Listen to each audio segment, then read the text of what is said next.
Epístola a los Romanos capítulo 7. Vamos a entrar a la temática profunda de lo que es el pecado. El apóstol Pablo comienza haciendo una analogía. No es que vaya a hablar del matrimonio, sino que toma el matrimonio para hacer una comparación de lo que es estar ligado a la ley y cómo darle feliz término a esa ley para después ligarse a la siguiente dispensación, que es la que trae regocijo, libertad y plenitud. ¿Acaso ignoráis, hermanos, pues hablo con los que conocen la ley, que la ley se enseñorea del hombre entre tanto que éste vive? Porque la mujer casada está sujeta por la ley al marido mientras éste vive, pero si el marido muere, ella queda libre de la ley del marido. Así, aquí está la analogía, así que si en vida del marido se uniere otro varón, será llamada adúltera, pero si su marido muriere, es libre de esa ley, de tal manera que si se uniere a otro marido no será adúltera. Así también vosotros, hermanos míos, habéis muerto a la ley mediante el cuerpo de Cristo, para que seáis de otro, es decir, de Jesús, del que resucitó de los muertos, a fin de que llevemos fruto para con Dios. Bajo la ley no vamos a llevar fruto de vida, solamente a través de Jesús. Jesús es la plenitud de Dios.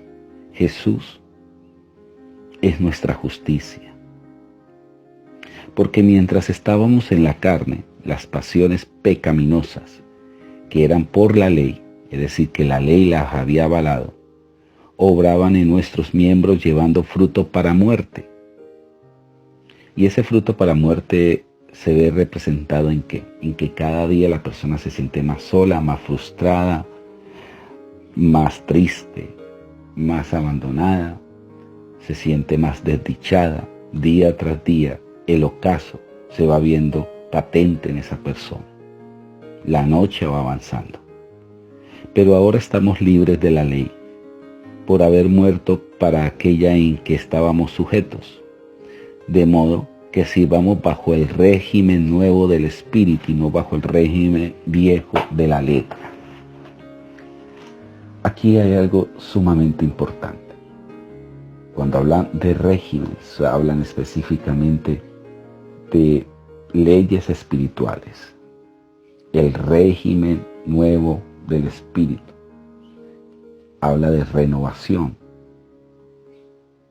Kainosis es la palabra aquí para régimen, y no bajo el régimen viejo de la letra, que hace referencia al antiguo pacto, al antiguo testamento, a la ley mosaica. Pablo comprende algo, que la ley le dio más fuerza al pecado, lo hizo más fuerte en nosotros. Por eso dice así aquí: ¿qué diremos pues? ¿La ley es pecado? En ninguna manera. La ley siempre va a mostrar el carácter sublime de Dios, la perfección de Dios. Ese es el diseño de la ley, mostrar a un Dios impecable. La ley es pecado de ninguna manera, pero yo no conocí el pecado sino por la ley. Porque tampoco conociera la codicia si la ley no dijera no codiciarás.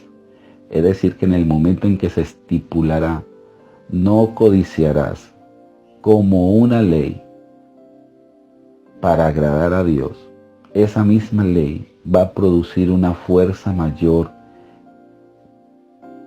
que le da al pecado para contrariar la ley de Dios.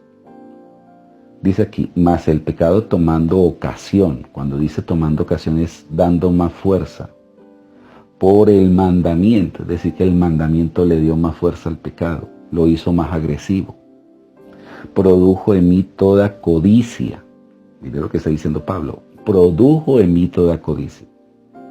La codicia en mi interior no se hubiera levantado si no existiera una ley que dijera no codiciarás. En el momento en que Dios estipuló no adulterarás, el adulterio toma ocasión y el adulterio produce en mí toda ganas de adulterar. Porque sin la ley el pecado está muerto. Y yo sin la ley vivía en un tiempo, pero venido el mandamiento el pecado revivió y yo morí. Y hallé que el mismo mandamiento que era para vida, resultó para mí para muerte. Porque el pecado tomó ocasión. Cuando dice tomó ocasión es que tomó fuerza incontrolable. Por el mandamiento me engañó y por él me mató.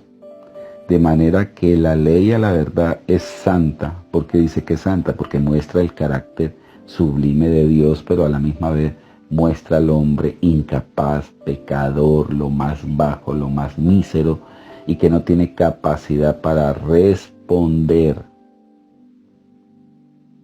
Por eso la misma ley se va a encargar de decirle al hombre, entonces busquen a alguien que cumpla la ley. Y es allí donde se ve la necesidad de un Mesías para venir a cumplir y obedecer la ley. Sigue diciendo aquí, luego de que es bueno vino a ser muerte para mí, en ninguna manera, sino que el pecado para mostrarse pecado produjo en mí la muerte por medio de lo que es bueno, a fin de que por el mandamiento el pecado llegase a ser sobremanera pecaminoso. Porque sabemos que la ley es espiritual, mas yo soy carnal, vendido al pecado. Porque lo que hago no lo entiendo, pues no hago lo que quiero, sino lo que aborrezco, eso hago. Y si lo que no quiero esto hago, apruebo que la ley es buena. Aquí está la ley de la contradicción. Ya dijimos las tres connotaciones del pecado: deterioro, muerte, contrariedad y errar en el blanco. Pero aquí habla específicamente de la ley de la contrariedad. De manera que ya no soy yo quien hace aquello, sino el pecado que mora en mí. Y yo sé que en mí, esto es, en mi carne, no mora el bien, porque el querer el bien está en mí, pero no en hacerlo. Porque no hago el bien que quiero, sino el mal que no quiero, eso hago. Nótese algo. Tomemos un ejemplo de nuestros infantes, bien sea hijos, nietos. Cuando ya comienzan a crecer, usted comienza a darle órdenes: no meta la mano en ese interruptor, no vaya a coger eso, más rápido lo cogen, más rápido lo hacen. Usted les da una orden y ellos más lo quieren contrariar. Así pasa con los jóvenes. Por eso siempre se dice que la edad de la preadolescencia y adolescencia es donde comienza a florecer la rebeldía. Uno les dice algo y los jóvenes contrarian. Siempre los jóvenes quieren llevar la contraria a todo lo que uno ordena.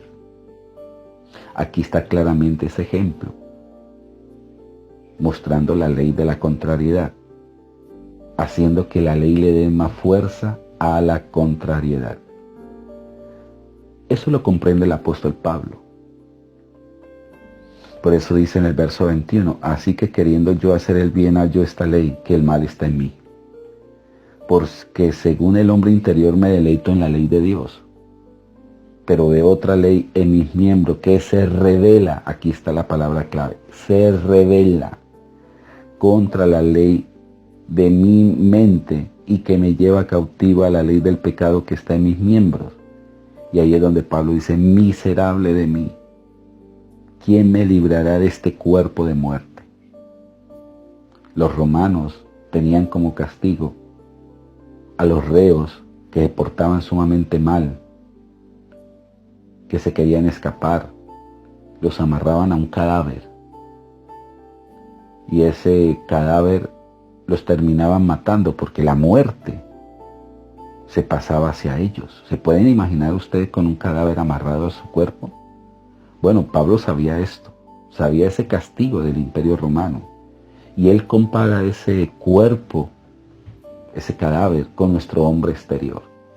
Ese hombre que es maldadoso, ese hombre que hiere, ese hombre insensible, ese hombre terrible que vivía en nosotros, pero que ha sido aplacado, naciendo el hombre interior en nosotros.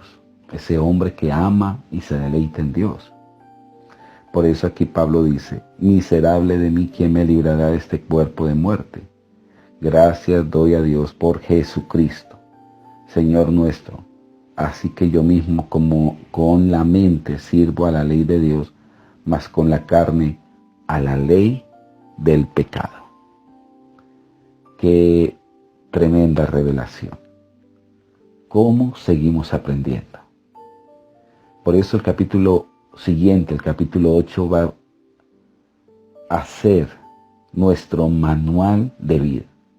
Saber que a través de esta hermosa dispensación que Jesús nos delegó, nos dio, solamente podemos vivir bajo la ley del Espíritu, que es la que aplaca la ley del pecado. Mis hermanos, que tengan un feliz día. Muchas bendiciones.